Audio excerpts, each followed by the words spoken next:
kishindo cha awamu ya 6. Kishindo awamu ya 6 tunaimulika sekta ya afya. Tunaenda kuangazia maboresho yaliyofanywa na serikali ya awamu ya 6 katika sekta ya afya. Tunaimulika hospitali ya kanda ya Benjamin Mkapa hapa mkoani Dodoma. Zaidi ya shilingi bilioni 30 zimewekezwa hapa kwa ajili ya ujenzi wa kituo cha utafiti, mafunzo na matibabu ya saratani. Kituo ambacho kitaenda kusaidia matibabu ya saratani kwa wakazi wa mikoa ya kanda ya Mashariki na mikoa jirani, lakini pia kutoka nje ya nchi. Sasa wakazi wa kanda hii hawatalazimika tena kufika Ocean Road jijini Dar es Salaam. Mimi ni Agnes Mbapo. Fuatana nami ili ufahamu mengi yaliyotekelezwa na serikali ya awamu ya 6 katika hospitali ya kanda ya Benjamin Mkapa. Hiki ni kishindo cha awamu ya 6. Hospitali yetu ya kanda ya rufaa ya Benjamin Mkapa ni hospitali ambayo imetimiza miaka 10, na ndani ya miaka 10 serikali imefanya uwekezaji mkubwa, ikiwemo maboresho makubwa na uwekezaji kwenye upande wa miundombinu, rasilimali watu, lakini cha muhimu zaidi ni huduma, kutoa huduma. Kwa hiyo ningependa kueleza kwa kifupi jinsi mafanikio haya mbalimbali ambayo yanapatikana na jinsi kwenye huduma jinsi zinavyoendelea.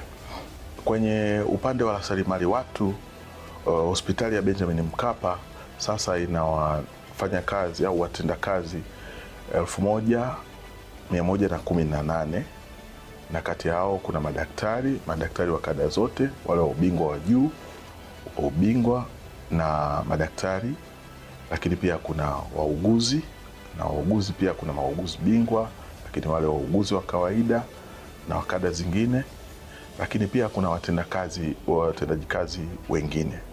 Na tunaishukuru serikali katika mafanikio ambayo tumeendelea kuyapata. Tumepata ongezeko la wafanyakazi wengine ambao kwenye wale wafanyakazi 5,000 ambao Mheshimiwa Rais ametoa, pia hospitali ya Benjamin Mkapa imepata wafanyakazi wa kudumu 22, lakini tumepata pia wafanyakazi kwa ajira ya mkataba 75 na wale wa kujitolea 208. Kwa hiyo ukiona sasa ndani ya siku hizi 100 imeleta ongezeko kubwa zaidi katika kipindi hichi. Lakini pia mafanikio mengine ambayo tumepata ni uwekezaji mkubwa kwenye miundombinu pamoja na mabadiliko au marekebisho ambayo yamefanyika. Mfano, tumetengeneza kliniki maalum kwa ajili ya uchunguzi wa afya, lakini wagonjwa wa kimataifa ambao tunaita Royal International Patients and Master Health Checkup Clinic, ambayo imerekebishwa, ni kliniki ya kisasa kabisa. Lakini pia uwekezaji mwingine ambao umefanyika wa maboresho ni wodi zetu. Sasa hivi wodi za kulala wagonjwa zimefanyiwa marekebisho makubwa na zimewekwa kwenye madaraja tofauti, kuanzia daraja la juu kabisa ambalo ni VVIP, alafu kuna VIP, kuna private ward, lakini hata wodi za kawaida zimefanya mabadiliko ambazo sasa zina muonekano mzuri, miundombinu, lakini vitanda na vitu vingine, ambayo kwa chumba kimoja kinakaa watu wasiozidi 5. Lakini uwekezaji mwingine kwenye miundombinu ni upanuzi mkubwa wa huduma hizi za upandikizaji figo. Taasisi kwa kupitia fedha za ndani zimefanya marekebisho makubwa na kutengeneza eneo maalum ambalo wagonjwa wa upandikizaji figo akifika anapata huduma kwenye eneo moja. Ili eneo ambalo limegharimu karibuni takriban fedha za Kitanzania shilingi bilioni 1.7, ambalo liko tayari limekamilika na sasa linaendelea na hatua zingine za kuweka vifaa ili lianze kutumika. Lakini uwekezaji mwingine ambao serikali umefanya kwenye miundombinu ni kuanzisha jengo maalum la matibabu, mafunzo na tafiti za saratani. Jengo hili ambalo limefikia sasa ujenzi wake takriban 68%, linagharimu fedha za Kitanzania shilingi bilioni 32, na kusema ukweli tunashukuru serikali, fedha zimekuwa zinatolewa kwa wakati na ujenzi unaendelea kwa kasi, na kama Mheshimiwa Waziri alipopita mara ya mwisho alitoa maelekezo kwamba jengo hili likamilike ifikapo mwezi Agosti mwaka huu ili liweze kuanza kutumika. Kwa hiyo pia ni mafanikio mengine makubwa sana ambayo kama taasisi ndani ya miaka 10, lakini uwekezaji mkubwa wa serikali ambao umefanyika especially serikali hii ya awamu ya 6 kwenye hospitali yetu ya Benjamin Mkapa. Lakini uwekezaji mwingine na mafanikio makubwa ambayo tumeyapata ni kwenye upatikanaji wa dawa na vifaa tiba. Kwa sasa hivi upatikanaji wa dawa na vifaa tiba kwenye hospitali hii kwa wakati wote umekuwa kwenye 98%.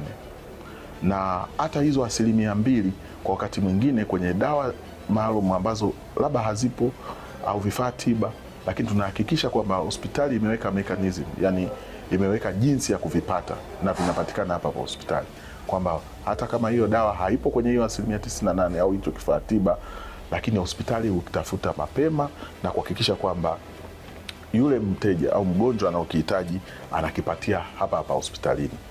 Lingine kubwa ambalo tumepata mafanikio ni utekelezaji wa maelekezo mbalimbali ambayo serikali imekuwa yakiyatolea, ikiwemo yale ya Mheshimiwa Rais, especially yale ya siku 100 tangu aingie madarakani. Ni yale maelekezo ambayo tuliyapokea moja kwa moja. Kwa mfano moja, sasa hivi hospitali yetu hii haizuii miili. Hata kama mgonjwa ameshindwa kulipa wakati anapata matibabu na bahati mbaya mauti ikamkuta, basi tunaruhusu mwili kuchukuliwa na kuna fomu maalum ambayo inajazwa kama tulivyoelekezwa ili kuonyesha ufuatiliaji wa zile fedha ambazo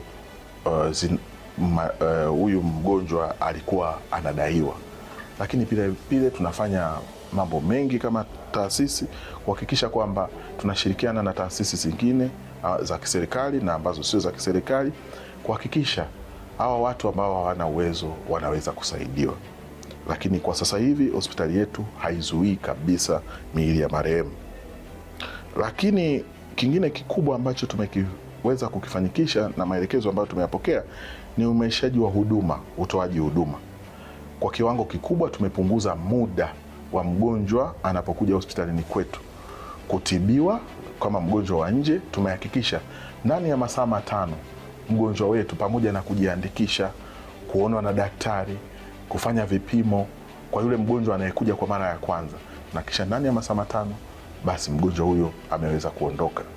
Lakini kwa wagonjwa ambao wanakuja kwa kujirudia, kwamba ameshakuwa anakwenda lakini anarudi tu kwenye kliniki zake kwa ajili ya kufuatilia dawa zake, tunahakikisha wagonjwa hawa hawakai hospitali ndani ya masaa, hawazidi masaa 3.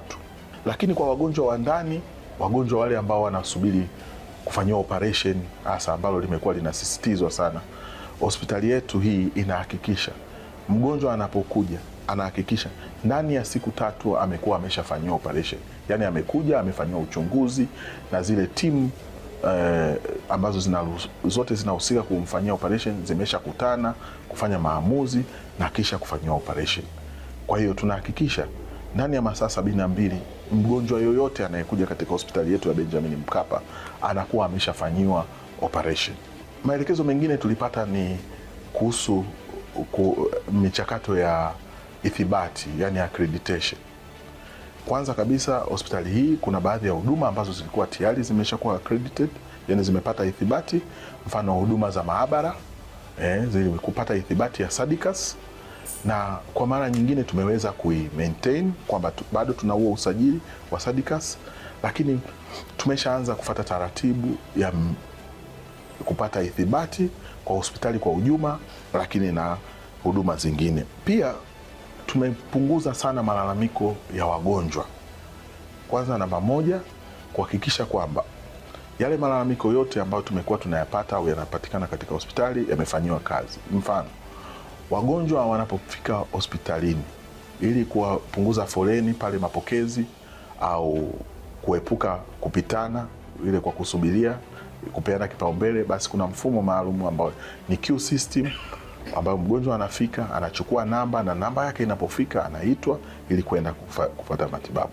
Lakini tumejiwekea mida ya huduma kwamba mgonjwa anapofika kuna muda maalum ambao hatakiwi kuuzidisha kwenye kliniki ya nje, lakini muda wa maabara kusubiri majibu, kwamba tumehakikisha kwamba ndani ya masaa kadhaa majibu ya maabara au majibu ya vipimo vya radiolojia yanakuwa yametoka, ili kuhakikisha wagonjwa wetu ndani ya masaa matatu amepata majibu yake yote, hivyo kurudi kwa daktari na kupewa majibu, kwamba wagonjwa wao wa nje wasizidi masaa matano wawe wamekwisha kuondoka katika hospitali wakiwa wamepata huduma zote wanazohitaji.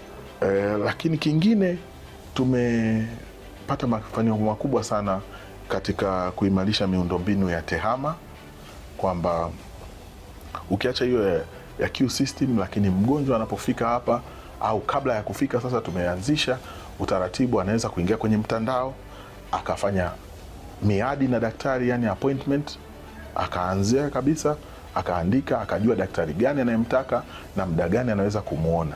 Hilo tumeshakwisha kulianzisha, na taratibu zingine za mfano za malipo na vitu vingine kwa njia ya mtandao zinaendelea kukamilika.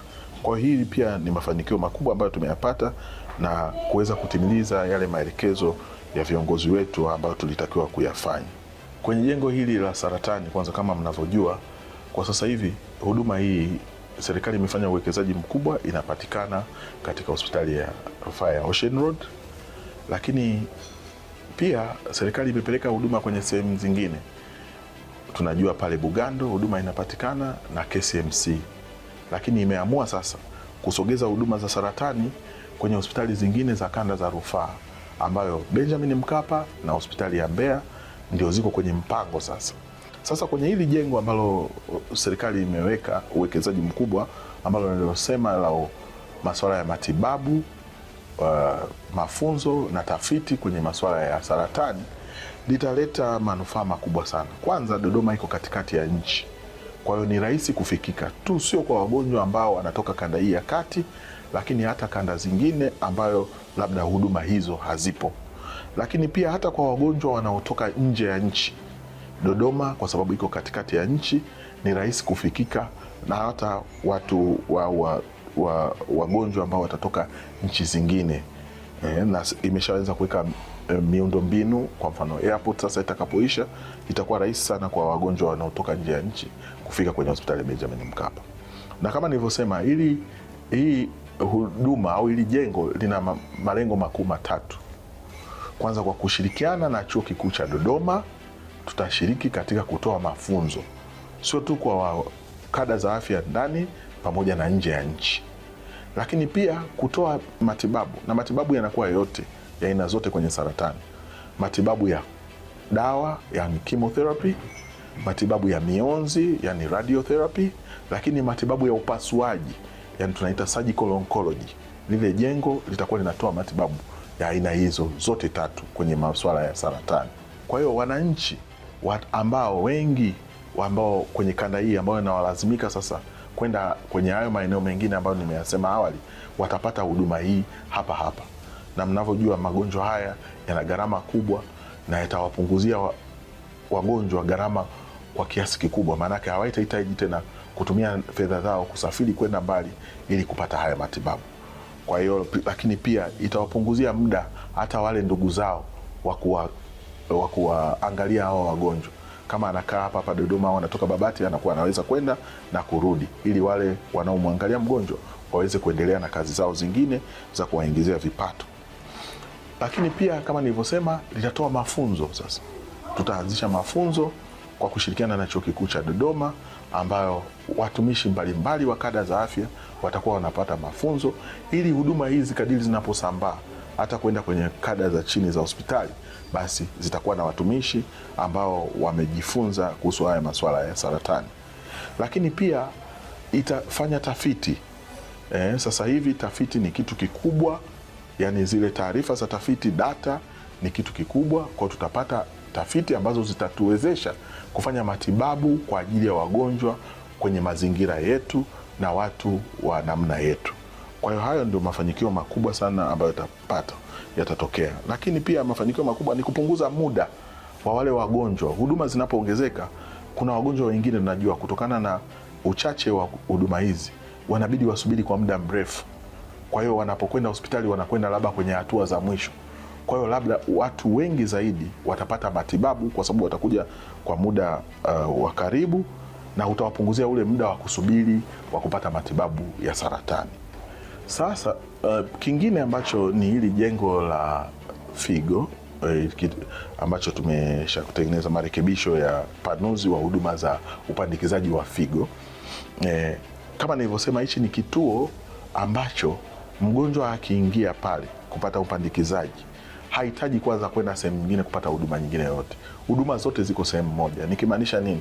Pale kuna huduma za maabara, kwanza huduma za kuonwa na daktari, kuna huduma za maabara, kuna huduma za kitengo maalum kile cha wagonjwa mahututi yani ICU, lakini kuna huduma za upasuaji, zile theaters ambazo za kufanyia upasuaji ziko sehemu moja. Kwa mgonjwa huyu akiingia kwenye lile eneo, mara anapomaliza huduma zake ni kutoka na kwenda nyumbani, hatuhitaji kufanya mizunguko mingine.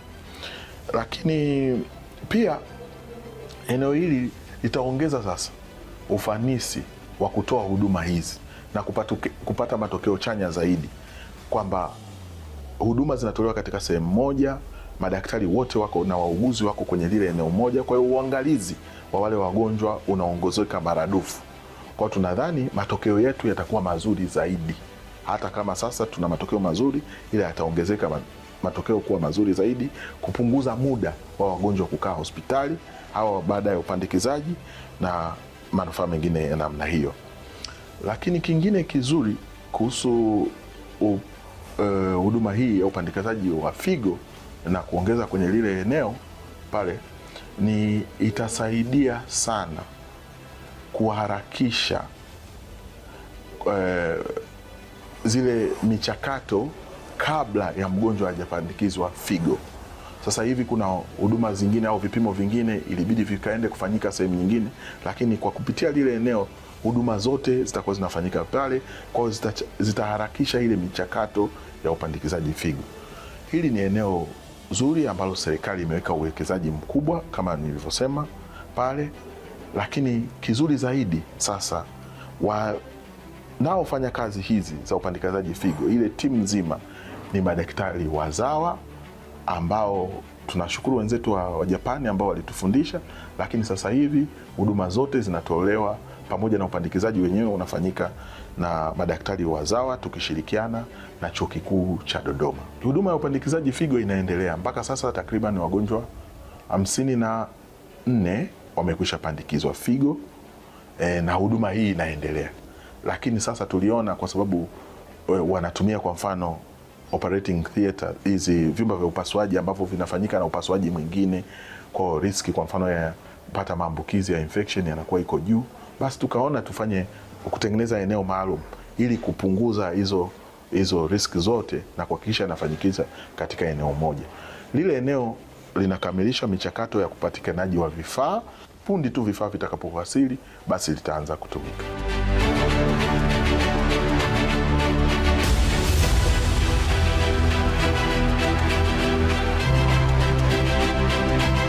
Utekelezaji wa ujenzi wa jengo hili uko chini ya mhandisi Azizi Gendo ambaye ni mkurugenzi wa mazingira na vifaa katika hospitali ya Benjamin Mkapa. Lakini pia tutaenda kumsikiliza mkurugenzi wa uuguzi na kliniki Mwanaidi Makao. Mradi wetu umeanza mwaka 2022 mwezi wa Juni na linategemewa kukamilika ifikapo mwezi wa 8 mwaka huu.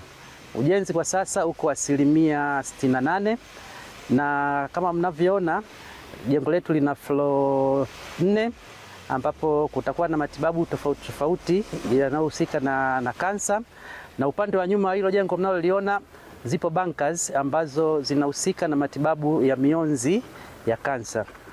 Na jengo letu lina uwezo wa kuhudumia wagonjwa ambao ni wa kulala, itakuwa na vitanda 120 kwa wakati mmoja. Mpaka sasa mafundi ambao wamenufaika ni zaidi ya mafundi 1000 tangu mradi umeanza, ambao inahusisha ni mafundi, lakini idadi hiyo hiyo pia inahusika na wasimamizi wengine pamoja na mama ntilie na huduma zetu nyingine.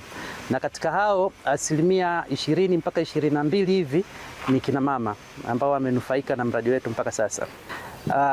Kwa uhakika kwamba mradi wetu unaenda vizuri na thamani ya mradi na ubora unasimamiwa vizuri, kwa sababu tunatimiza kabisa mkandarasi wetu na msimamizi wanafuata zile kanuni na taratibu na sheria na zile standardi ambazo zinatakiwa katika ujenzi. Kwa hiyo thamani ya fedha inaendana na ujenzi wake unaoenda na finishing ambazo zinaendelea kwa sasa. Kwanza tumeboresha wodi, kuanzia wodi zile za kawaida mpaka wodi za huku juu ambako ni executive. Uboreshaji huu wa hizi wodi umenisaidia mimi kufanya kazi zangu kwa uaminifu, yani najiamini, lakini mazingira bora, na hii ni motisha kubwa sana kwa watumishi wote kufanya kazi kwenye mazingira mazuri. Lakini pia uboreshaji wa mazingira haya wa hizi wodi umetuwezesha sisi kupata wateja wengi. Wateja wengi siku hizi wanapenda kupata huduma ambazo ni za kipekee. Mtu anapenda apate chumba cha private ambacho ni cha pekee yake na ndugu zake. Watu wanapenda walale pazuri, wahudumiwe pazuri kwenye huduma ambazo zina privacy. Sio kwamba zile wodi zingine hazina privacy, lakini watu huwa wanapenda wodi za private kwa sababu anaona analala mwenyewe, anatumia vitu vyote ndani akiwa yeye mwenyewe. Kwa hiyo imeongeza sana wingi wa wagonjwa wetu kuja kutibiwa hapa Benjamini, kwa kuwa wanaamini wakifika hapa wanaweza wakapata hizi wodi ambazo zimeboreshwa. Kuna wodi nyingi ambazo ziko hapa, kuna wodi za wagonjwa wawili, kuna wodi ya mgonjwa mmoja, na kuna wodi zile za kawaida ambazo zinaanzia wagonjwa 3 mpaka 6. Kwa hiyo hicho kitu cha maboresho kimefanya huduma hizi ziendelee kutolewa vizuri zaidi na kuwapa uaminifu wagonjwa wetu wanapotaka zile huduma ambazo ni privacy. Mtu hataki kuonana na watu wengine, anataka anapougua yeye na ndugu zake tu ndio wajue.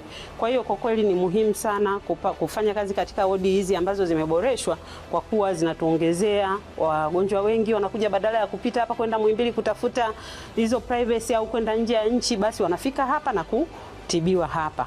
Baadhi ya wanufaika katika hospitali ya kanda ya Benjamin Mkapa wakiwemo mafundi, lakini pia wananchi ambao wanapata huduma hapa, wanakiri uwepo wa jengo la matibabu ya saratani, tafiti na mafunzo umeweza kubadili maisha yao, lakini wengine wanakiri kuwa wameboreshewa huduma za afya na kuzipata kwa urahisi zaidi. Uwepo wa mradi umenisaidia vingi sana kiuchumi. Sasa hivi naweza nikawasaidia wazazi wangu, wadogo zangu, tunaona maisha mazuri. Na sipo mwenyewe, kuna wanawake wenzangu wengi tu hapo wanafanya kazi hapa na wao wamefaidika. Kwa tunafaidika vizuri na tunamwomba Mama Samia aendelee kuleta miradi mingine ili wanawake nao wazidi kufaidika. Hospitali hii ni hospitali ya taifa, lakini pia tunaweza kusema ni hospitali ya kimataifa kwa sababu watu kutoka mikoa yote wanatibiwa hapa na watu kutoka nje ya nchi. Wafanyakazi wa hapa ni wafanyakazi wanaojituma. Tuna uongozi mzuri wa hospitali na huduma mbalimbali zinapatikana hapa. Ninyi ni mashahidi mkipita kwenye vitengo mbalimbali. Wafanyakazi wanaohudumia wagonjwa ni wafanyakazi ambao wamesomeshwa vizuri na serikali na wanatumia ujuzi wao vizuri. Hakuna malalamiko yoyote katika hospitali hii. Nimekuja mahali hapa kwa ajili ya matibabu ya mzazi wangu. Ninashukuru kwa utaratibu ulioko hospitali hii ya kanda ya Benjamin Mkapa. Maana utaratibu ulikuwa ni mzuri, nimefika kwa wakati, nimehudumiwa kwa wakati na mpangilio mzuri. Lakini hata yale ambayo yalikuwa hayajapatikana katika mkoa ambao mzazi wangu alikuwepo, nimefika hapa ameweza kuyapata yote, daktari wa mifupa, daktari wa mishipa ya fahamu na vingine kama hivyo. Kwa hiyo ninafurahi sana kwa huduma hii. Na mtazamaji, hivi ndivyo serikali ya awamu ya 6 ilivyoboresha huduma za matibabu, hususan katika matibabu ya saratani. Tulikuwa tunaimulika hospitali ya kanda ya Benjamin Mkapa ambapo takriban bilioni 32 zimetumika katika ujenzi wa kituo cha tafiti, mafunzo na matibabu ya saratani. Mimi ni Agnes Mbapu, kwa niaba ya wote waliofanikisha kipindi hiki. Tukutane wiki ijayo. Kazi na utu, tunasonga mbele.